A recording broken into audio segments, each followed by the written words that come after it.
Bismillahirrahmanirrahim. Assalamualaikum warahmatullahi wabarakatuh. Perkenalkan, nama saya Murni Ramadhani dengan NIM 2304040502037 dari kelas A, Program Studi Bimbingan dan Konseling jurusan Psikologi, Pendidikan dan Bimbingan Fakultas Ilmu Pendidikan Universitas Negeri Makassar. Nah, baik, selanjutnya di sini saya akan menjelaskan salah satu materi dari mata kuliah belajar dan pembelajaran, yaitu bagian nomor 10 tentang kesulitan belajar dan pembelajaran, yang dimana ini adalah tugas ujian akhir semester mata kuliah belajar dan pembelajaran. Nah, baik, selanjutnya silahkan teman-teman menyaksikan video pembelajaran berikut ini.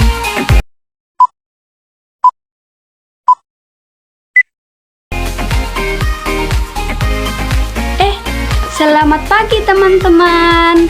Nah, pada pagi hari ini kita akan membahas topik yang penting dalam dunia pendidikan.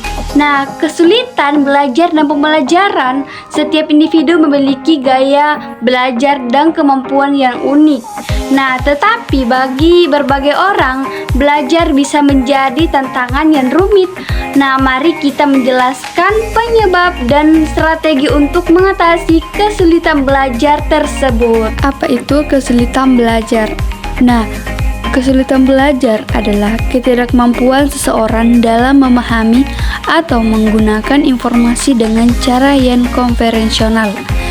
Ini bisa disebabkan oleh berbagai faktor, mulai dari perbedaan neurologis hingga lingkungan belajar yang tidak mendukung.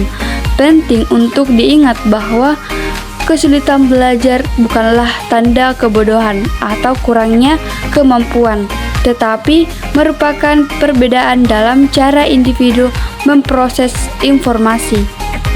Apa penyebab utama kesulitan belajar? Yaitu yang pertama, perbedaan neurologis, yang dimana perbedaan individu mungkin mengalami kesulitan dalam memproses informasi karena perbedaan dalam struktur atau fungsi otak mereka.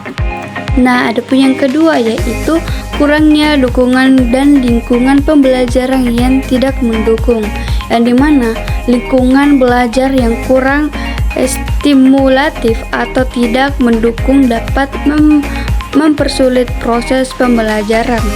Nah, adapun yang ketiga yaitu masalah emosional dan kesehatan mental, yang dimana kondisi emosional seperti kecemasan atau depresi juga dapat mempengaruhi kemampuan seseorang dalam belajar. Nah, yang keempat yaitu keterbatasan perkembangan, yang dimana keterbatasan dalam perkembangan dapat meliputi gangguan seperti autisme spektrum, gangguan perkembangan bahasa, atau gangguan koordinasi motorik.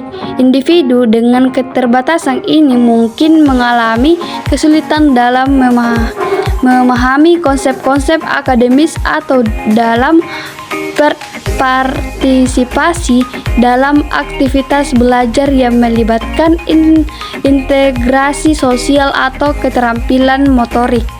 Yang kelima yaitu gangguan pembelajaran, yang dimana gangguan pembelajaran adalah kondisi neurobiologis yang mempengaruhi cara seseorang memproses informasi. Contohnya termasuk diseleksi yang mempengaruhi kemampuan membaca, dan disgrafia yang mempengaruhi kemampuan menulis, dan diskalkulia yang mempengaruhi kemampuan matematika.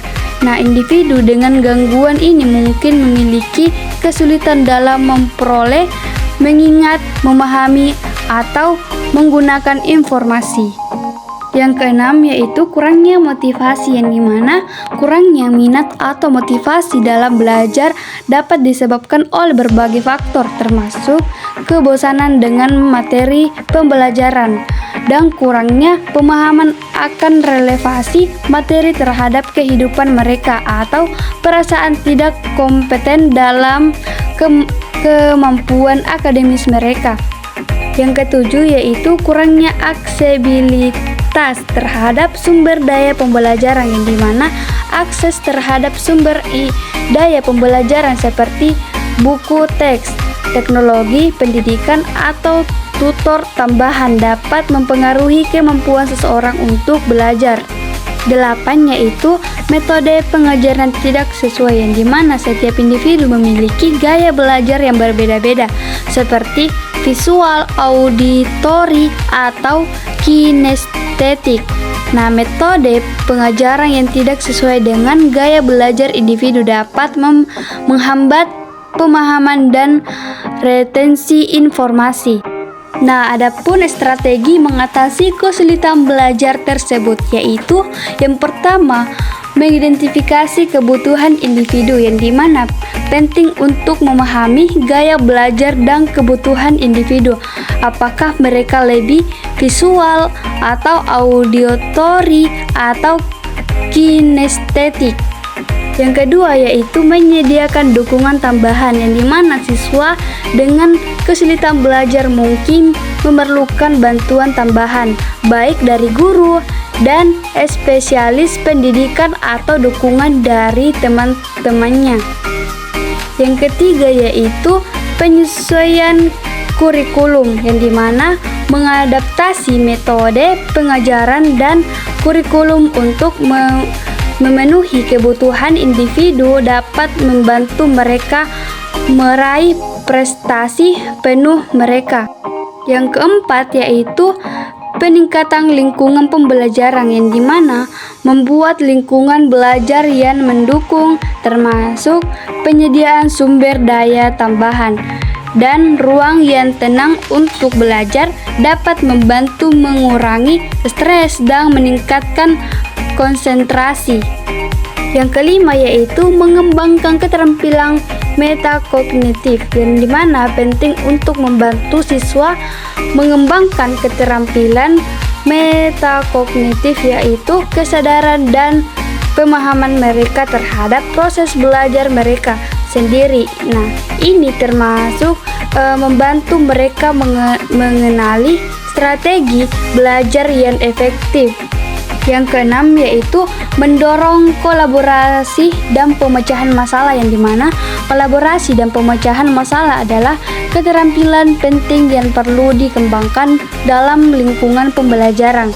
Melibatkan siswa dalam proyek kolaboratif dan tugas-tugas yang menantang dapat membantu mereka mengembangkan keterampilan sosial, kerja tim, dan memecahkan masalah. Nah, ini juga dapat meningkatkan motivasi siswa karena mereka merasa terlibat secara aktif dalam proses pembelajaran. Yang ketujuh yaitu evaluasi terus-menerus, yang dimana proses evaluasi yang terus-menerus memainkan peran penting dalam mendukung pembelajaran yang efektif. Evaluasi harus dilakukan secara formatif, artinya memberikan umpan balik yang berkelanjutan kepada siswa untuk membantu mereka memahami kekuatan dan kelemahan mereka serta area yang perlu ditingkatkan. Ini juga memberi kesempatan kepada guru untuk menyesuaikan instruksi mereka sesuai dengan kebutuhan siswa. Apa pentingnya dukungan komunitas? Nah, yang dimana kesulitan belajar bukanlah suatu hal yang harus ditanggung sendiri. Nah, dukungan dari guru, keluarga, teman sebaya, dan komunitas secara keseluruhan sangat penting dalam membantu individu mengatasi tantangan pembelajaran. Nah, dengan kerjasama dan pemahaman, setiap orang memiliki potensi untuk berhasil dalam pembelajaran meskipun mungkin melalui jalur yang berbeda. Dan ketika menghadapi kesulitan belajar, penting untuk diingat bahwa tidak perlu merangkul sendiri.